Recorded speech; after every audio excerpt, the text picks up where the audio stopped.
Ito ay rated SPG, striktong patnubay at gabay ng magulang ang kailangan. Isang mapagpalang araw mga kapam. Unti-unti na ngang nagdududa sa Hector sa mga ikinikilos ni Ponggay at hindi rin siya naniniwala sa isinumi nitong report na mag-isa niya lang na tinapos itong si Rocky Boy. Malakas ang kanyang kutob na tinulungan siya ni Natanggol.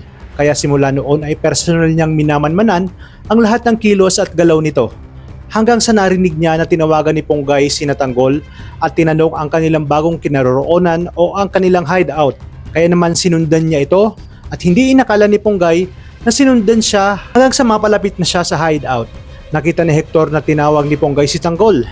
Dito nga agad na tumawag ng backup si Hector dahil alam niya umano ang kinaroroonan ni Natanggol.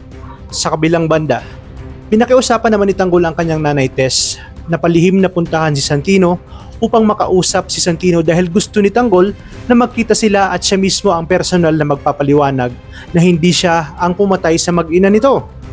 Ngunit sarado na ang utak at puso ni Santino kaya sinabi niya na kahit kailan ay hindi siya makikinig sa mga kasinungalingan at palusot ng demonyong si Tanggol.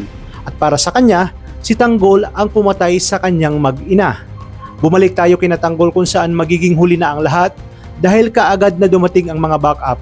Sa likod sila dumaan ngunit naharangan agad sila.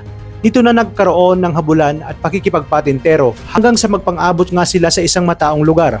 Marami sa mga kasamahan ni Hector ang nalagas habang si Ponggay naman ay kumampi kay Tanggol dahil pinaninindigan niya na ngayon ang kanyang ipinapakipaglaban. Wala siyang pakialam kung matanggal man siya sa serbisyo dahil ang importante ay lumabas ang buong katotohanan.